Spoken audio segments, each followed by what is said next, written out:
Salut tout le monde, bienvenue à ce 15e et dernier vidéo sur le jeu Enemy Action Ardennes, publié par Compass Games en 2015. Dans cette ultime vidéo, nous allons parler des stratégies alliées, les stratégies qui peuvent vous aider en tant que joueur allié.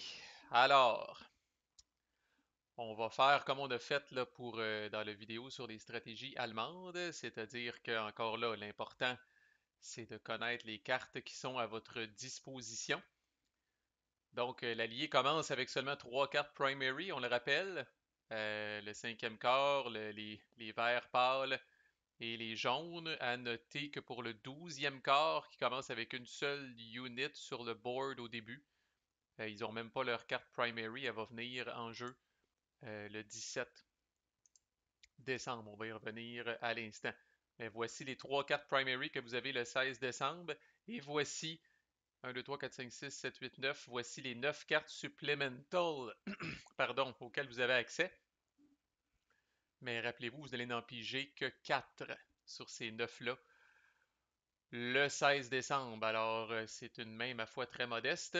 Et vous allez devoir faire votre possible avec cette main-là. Déjà, à partir du 17 décembre, là, c'est moins pire. Vous avez une carte primary qui s'ajoute. Plus de cartes supplementales en main. Là. Et comme l'allemand, dans vos cartes supplementales, vous avez une carte additionnelle pour activer là, les trois mêmes corps que vous avez sur vos cartes primary. Trois cartes de division qui vous permettent là, d'activer un subset des unités de ce corps-là. Là. C'est sûr que dans le cas de celle-là, si vous pigez celle-là, ben, vous permet d'activer la quatrième infanterie division, qui est la seule unité que vous avez sur le board en ce moment. Et vous avez vos fameuses trois petites cartes No Command, mais qui ont par contre, dans les trois cas, le très pratique événement des ingénieurs qui vous permet entre autres de placer des roadblocks. Alors ne pleurez pas si vous pigez ces cartes-là, elles ne peuvent pas activer d'unité, mais elles vont être diablement utiles pour placer des roadblocks. Évidemment, comme toute chose, trop c'est comme passer là, dans un tour. Si le 16 décembre vous pigez ces trois cartes-là, là, vous allez peut-être manquer de bras, là, manquer de cartes là, pour amener des réserves ou activer des unités. Là, fait que ça peut être un problème. On va exceptionnellement s'étirer le coup un petit peu au 17. Dès le lendemain, là, vous avez votre fameuse carte là, du 12e quart qui arrive en jeu.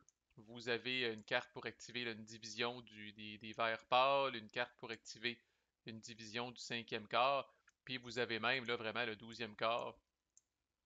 Une carte primary pour activer le corps au complet, une carte supplemental pour activer le corps au complet, puis évidemment, vous avez toujours cette carte-là. À partir du 17, ça a l'air de ça. Puis bon, déjà le 17, vous avez là une primary de plus, puis vous pigez une supplemental de plus. Donc vous avez 9 cartes dans votre deck le 17 décembre. Le petit train va loin, ça va augmenter au fur et à mesure que le temps va passer. Mais encore là, comme je disais pour l'allemand, là, vous ne serez pas capable d'activer les mêmes unités là, 5-6 fois dans un tour. Là. Fait que c'est beau si on est capable d'activer la même unité deux fois là, comme allié. Encore là, vous avez le fameux Activate Any One Unit une fois par tour, vous aussi. Là. Mais c'est pas évident. Il faut savoir avec quoi on travaille. Débarrassons-nous de ça sans plus tarder. OK. Les réserves, c'est une grosse partie de la stratégie alliée, évidemment. Je vous dirais là, les deux stacks de réserves là, qui sont clés, là, le 16 et le 17 décembre, sans surprise, ces deux unités mécanisées-là et ces trois unités mécanisées-là. Là. Ça, je vous dirais, c'est la clé. Là, si le 16 décembre, une carte du 8e quart là, se fait trop attendre, ça peut être catastrophique. Et à l'inverse, là, si le 17 décembre, une carte du XVIII quart se fait trop attendre, là, c'est catastrophique également. Il faut que vous soyez capable d'amener ces unités-là en jeu le plus rapidement possible. Et non seulement les amener en jeu, il faut toujours calculer que des réserves, ça va leur prendre deux cartes pour être efficace au final. Une première carte pour les amener en jeu, puis une deuxième carte pour les amener où vous voulez qu'ils aillent. Là, parce qu'il ne faut pas oublier les réserves, même les strategic reserves, qui ont un petit peu plus de flexibilité sur leur placement, là, Faut pas oublier là, qu'ils vont pas aller nécessairement parfaitement à l'endroit où vous voulez qu'ils aillent. Puis l'autre gros problème des réserves, même s'ils sont stratégiques ou peu importe, c'est qu'ils sont tous déployés dans le même hex d'un coup. Alors, dans le cas d'eux autres, là, vous vous retrouvez là, avec un hex là, super bien protégé, avec trois tanks dedans, bing, mais si vous voulez pas un hex avec trois tanks, vous voulez trois hex avec un tank là, pour boucher trois trous. Là. Fait que c'est pour ça que je disais, là, vous pouvez piger rapidement une carte on va finalement l'appeler le 18e quart, là, celui-là. Là. Vous pouvez piger une carte du 18e quart rapidement, le 17, pour déployer ces unités-là, mais ça va vous en prendre une autre pour les faire bouger. Là. Parce que souvent, on va les faire apparaître, mettons, bon, les unités vont avoir reculé à ce moment-là, là, puis généralement, on va les faire apparaître autour d'ici, là. Mais là, il y a d'autres endroits où ça brûle, là, on va vouloir les faire descendre, on va vouloir les faire se promener. N'oubliez pas aussi vos restrictions de déploiement de réserve, là. Fait que, tu sais, le 12e quart, c'est bien beau, là, vous avez plusieurs unités du 12e quart qui arrivent en réserve, vous en avez dans les trois premières journées du jeu. C'est bien le fun, mais ils ont une zone de déploiement extrêmement petite et limitée au sud de la map, là où généralement tout va bien anyway. Là. Fait qu'encore là, ça va prendre une première carte pour les déployer, puis une deuxième carte pour les amener là, aux endroits où ça presse. Là.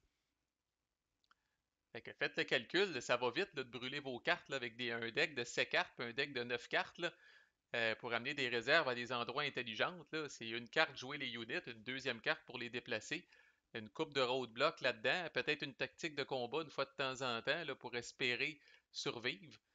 Alors ça va très très vite. Là. Donc c'est la clé, là, ces 5 unités mécanisées là, sont vraiment extrêmement extrêmement importantes au début de la game. Là. Je vais les remettre à leur place là, juste pour qu'on les ait en tête. Là.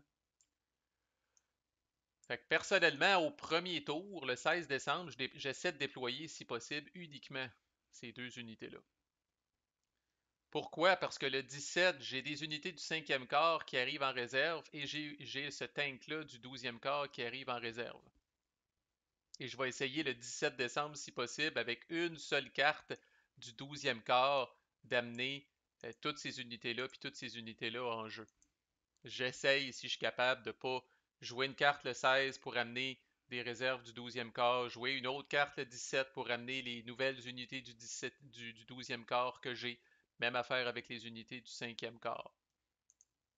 Alors, si possible, je vais jouer juste eux autres, puis ces deux unités-là, je vais attendre. De toute façon, au sud, ça presse pas de temps que ça. Là. Ils vont nécessairement apparaître à 3 hex de cette unité-là, donc ils seront pas très utiles anyway. Puis même affaire, il y a rien qu'une seule unité du 5e quart. Si je suis capable, je vais attendre pour être capable de la déployer là, simultanément avec ces deux bodies qui sont ici. Là. Le 18, évidemment, là, c'est votre journée chouchou. Là. C'est incroyable tout ce que vous recevez, soit, mais déployez ces affaires-là aux bonnes places. OK? Parce qu'après le 18, là, vous pognez un genre de petit creux de vague. Le 19, 20, 21, là, le 19, c'est une journée particulièrement pénible avec le Second SS Panzerkorps qui arrive. Là, vous n'avez rien pour accoter ça. Le 20, c'est pas pire, vous recevez ces belles unités-là. Mais encore là, l'Allemand en reçoit un petit peu. Puis le 21, vous recevez ces unités-là, mais encore là, l'Allemand vous clenche là, quasiment avec les unités que lui reçoit. Là. Fait que profitez-en bien du 18 parce que 19, 20, 21, là, il y a un autre petit ralentissement là, au niveau de l'allié, là, puis il y a encore quelques craintes qui subsistent à ce moment-là. Alors vraiment, là, ces belles unités-là, là, aéroportées, là, ces beaux parachutistes-là, là, faites très attention où vous les déployez, comment vous les déployez, là, parce que là, vraiment, là, souvent, on va déployer ces unités-là beaucoup plus en arrière pour être capable là, de patcher les éventuels trous. On va essayer de prévoir là, une ou deux journées d'avance où va se trouver l'Allemand demain ou après-demain là, pour essayer vraiment là, déjà de protéger des villes, des villages qui sont loin de l'allemand, là, mais auquel il va se rendre éventuellement.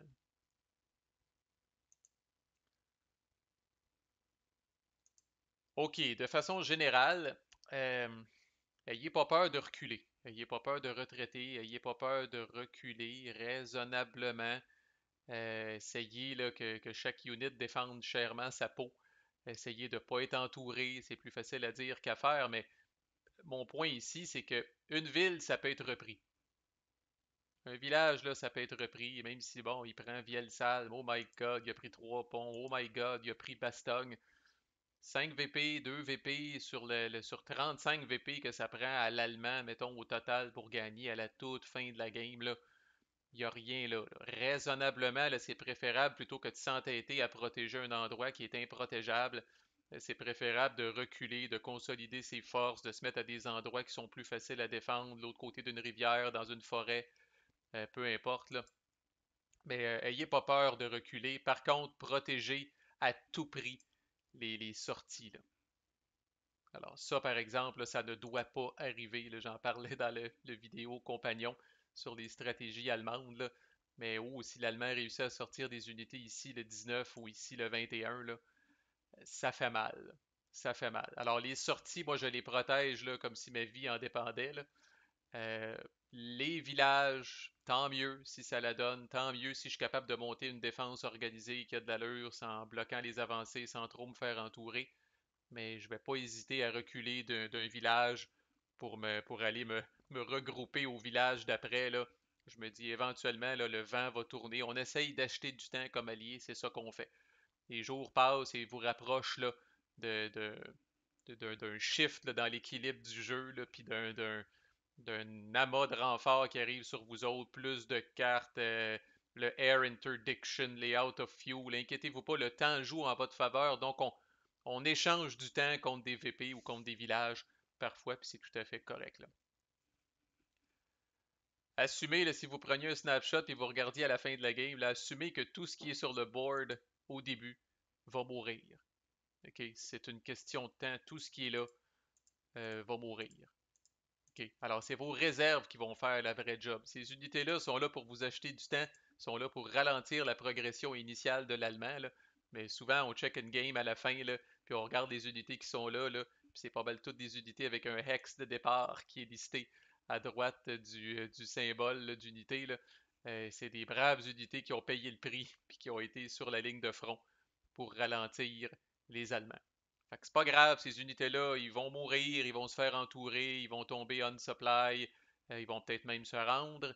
C'est correct, là. Vous en avez en masse, là, au fil du temps, vous en avez en masse des réserves pour compenser pour ça, et c'est eux autres qui vont faire, entre guillemets, le vrai travail de protéger les endroits précieux. Les autres ne sont que des speed bumps, essentiellement.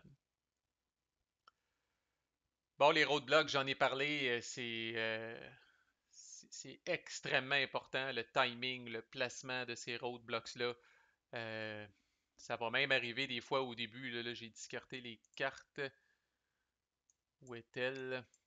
Fait qu'il y a même une carte primary ici, là, la carte qui active le 18e corps, là. C'est une carte primary. Le 16 puis le 17, elle permet aussi de jouer des roadblocks. Des fois, je vais la jouer pour mettre des roadblocks plutôt que d'activer ces unités-là, là. C'est vous dire comment les roadblocks sont précieux en début de game, là. Des fois, on en a. Attendez-vous d'en avoir peut-être deux, trois cartes de roadblocks dans votre main. Les utiliser principalement soit contre les bleus ou contre les mauves. Des fois contre le First SS. Ça va arriver dans ce coin-là, ici, là, pour ralentir un peu leur progression, puis vous donner le temps de vous organiser, là, puis de protéger les hex de sortie, là. Fait que même cette carte primary-là, des fois, je vais l'utiliser comme ingénieur pour placer des roadblocks, là. Parlons-en, je la vois ici, là, la fameuse tactique de Reinforce Battle, là. Alors, elle est présente sur une carte primary qui est celle-là. C'est déchirant là, parce que ces unités-là, souvent du 12e corps, comme je disais, là, ils sont déployés très très au sud, puis c'est pas là qu'on en a besoin. Fait que souvent en début de game, on va utiliser cette carte-là pour rapprocher les unités du 12e corps du milieu de la map là, pour venir ralentir l'avancée allemande, là. Mais à mesure que la game avance, là, c'est de plus en plus la fameuse tactique de combat de cette carte-là qui devient intéressante. Juste la menace de cette carte-là, le joueur allemand qui sait qu'elle existe, qu'elle est sur une primary card, tant qu'il n'a pas vu la primary card, il est obligé de tenir compte de ce facteur-là.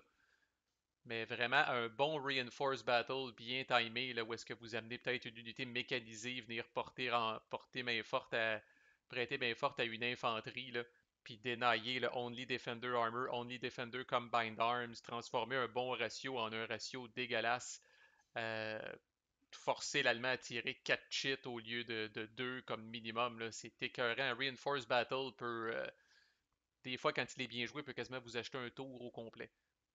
Ok, il peut faire staller complètement une attaque qui va faire en sorte qu'au lieu d'être où il pensait être, l'Allemand va devoir rejouer une carte pour activer ce corps-là. Puis là, il est collé sur vos unités. Même s'il veut se tasser, ça lui coûte des points de mouvement de plus. Alors vraiment, là, c'est une tactique. Elle est forte pour les deux camps, là, mais en défense, là, ça peut être toute une surprise. Là. Il y a beaucoup d'options, beaucoup de choses intéressantes qu'on peut faire avec ça. Soyez conscient de ce qu'il y a sur les cheats. Dans la vidéo, là, sur les cheats de combat, évidemment, les terrains, même du broken. Même du broken a une coupe de D-1, là. Mais vraiment, quand on commence à tomber dans du woods, de la forêt, des villages, puis des cities, ben là, vous êtes quasiment sûr là, que sur une pige de 7 cheats, là, vous allez au moins avoir une cheat de terrain qui va vous aider, puis qui va venir réduire le nombre de hits de un ou de 2. Defender adjacent, là aussi, c'est étonnant. Là. Serrez-vous les coudes sur la ligne quand vous êtes capable. Là, parce que Defender adjacent, là, ça aussi, ça peut faire dérailler une attaque. Il y a des Defenders adjacents avec A1, D-1. Alors, ça fait vraiment tout un shift dans le combat. L'artillerie, des fois, ça vaut la peine. On a parlé dans la revue des cartes là, de la tactique corps-artillerie. N'hésitez pas, là, de l'artillerie en défensive. Ça peut faire un hit à l'attaquant, mais ça peut aussi vous soustraire un hit aux défenseurs. Alors, c'est quand même très intéressant. Et maîtriser, là, maîtriser et profiter du concept de ZOC. Le fait que l'Allemand doit arrêter quand. Ben, tout le monde là, doit arrêter quand il rentre dans une ZOC, doit payer un mouvement de plus pour quitter une ZOC, ne peut pas faire du ZOC à ZOC. Là, placez vos unités en conséquence, un peu comme un champ de mine, là, un peu comme les échecs quasiment. Là, c'est ça, il ne faut pas laisser de trous, il faut bien déployer nos affaires, prenez le temps de réfléchir. C'est pour ça que j'adore jouer à ce jeu-là en PBEM, là, parce que je peux réfléchir vraiment comme il faut, là, en personne. Là, si je vois mon adversaire qui sort son téléphone là, parce qu'il commence à s'emmerder, là, je vais rusher mon placement de réserve, peut-être comme allié, là, puis résultat, lui va arriver. Ah, ben tiens, je peux rentrer ici, je peux capturer cette ville-là, puis c'est comme fuck, je l'avais pas vu. Donc, il faut vraiment prendre le temps de placer ces choses, protéger les routes. Des Panzers, ça a beaucoup de points de mouvement, là, mais si c'est pas sur une route, là, un Panzer, là, ça avance extrêmement lentement. Là. Donc, c'est le réseau routier, entre guillemets, qu'il faut protéger le plus possible. C'est sûr, du broken pour une unité mécanisée, c'est pas pire, c'est 2 points. Là. À partir du moment où il faut qu'ils passent dans du woods ou dans de la forêt sans passer par une route, là, ils feront vraiment pas loin. En fait, ils bougent moins vite que des infanteries à ce moment-là. Fait que c'est des routes, il faut s'assurer que les routes sont dans des zocs. Euh, puis, tu sais, dire à l'Allemand, ben, tu veux prendre le chemin rapide, tu veux prendre la route, ben, il va falloir que tu te frottes à mon unité. Il va falloir que tu arrêtes, que tu te colles sur mon unité, puis que tu fasses un combat. Puis, avec un peu de chance, vous allez être capable de retraiter 2 hex, puis peut-être être dispersé, mais vous allez pouvoir réactiver l'unité, enlever le dispersed, puis continuer d'avoir une zoc, puis de ralentir l'Allemand comme ça. Je le répète, la stratégie est vraiment d'acheter du temps.